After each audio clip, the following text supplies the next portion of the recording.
कहानी कहानी विक्रमादित्य जाते हैं, बरगद के पेड़ पर एक लाश को उतारते हैं, अपने कंधे पे रखते हैं। तो लाश ने विक्रमादित्य को कहानी सुनानी शुरू की कि एक गांव में एक आचार्य जी रहते थे, उनकी बड़ी खूबसूरत बेटी थी और उनके 3 शिष्य थे और तीनों उस लड़की को बहुत प्यार करते थे और तीनों बड़े योग्य थे। आचार्य जी को भी लगता था कि यार योग्य तो तीनों हैं, लड़की को भी लगता था कि योग्य तो तीनों हैं, तो शादी किससे करूं? बाप और बेटी दोनों बड़े कंफ्यूज थे कि विवाह किससे किया जाए।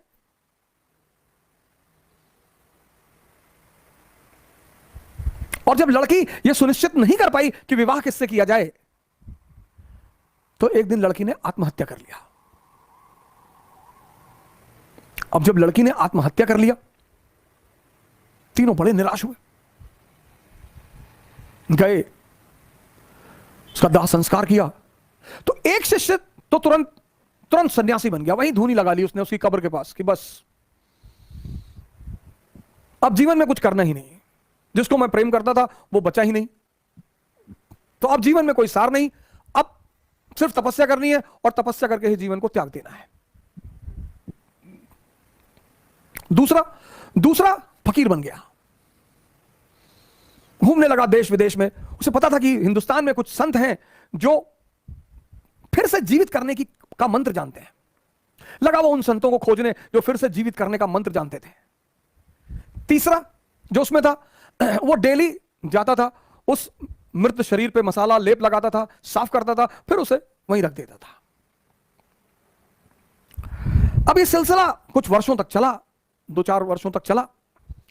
तो वो जो घूम रहा था चारों तरफ, फकीर बन गया था, मंत्र की तलाश कर रहा था, पुनर्जीवन देने के मंत्र का जो तलाश कर रहा था, उसे एक दिन कुछ महात्मा लोग मिल गए, वो उस मंत्र को जानते थे। उसने उनकी सेवा की, उन्होंने उसे वो मंत्र सिखा दिया। जैसे ही उसने मंत्र सीखा, वो भगा वापस गांव की तरफ, और वापस आकर उसने उस युवती को फिर से जिंदा कर दिया।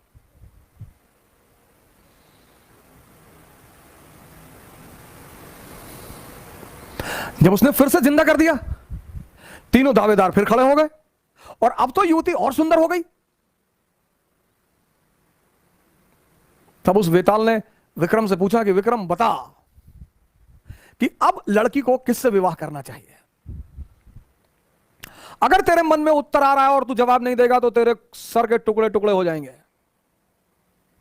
और अगर तूने जवाब दिया तो मैं तुझे छोड़कर चला जाऊंगा।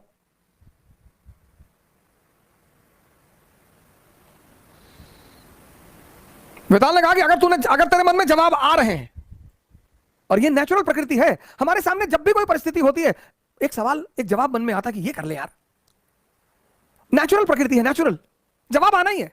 तो वेताल ने कहा कि देख विक्रम, अगर तेरे मन में जवाब आ रहा और तूने मुझे नहीं दिया तो तेरे सर के टुकड़े टुकड़े हो जाएंगे, और अगर दे दिया तो मैं चला जाऊंगा। योग्य आदमी, भाई योग्य हो अयोग्य हो, मन में परिस्थिति में अगर परिस्थिति बन रही है तो जवाब आएगा। तो विक्रमादित्य ने जवाब देना शुरू किया।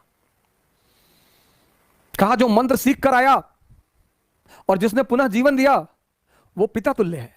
जीवन देना का काम किसका है? पिता का।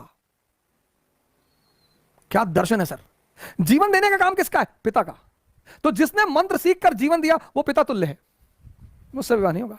जिसने उस शरीर की सेवा की 4 साल तक, वो पुत्र का धर्म है, सेवा करना पुत्र का धर्म है, वो भी बाहर हो गया।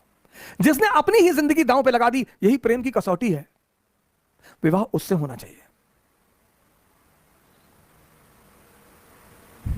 यह था शिक्षा देने का तरीका। और जैसे ही विक्रमादित्य ने जवाब दिया, वेताल उड़ चला कि तूने बोल दिया विक्रम। यानी अब सुनिए, इस कहानी का दूसरा उद्देश्य क्या है? मौन। परम की जो प्राप्ति होगी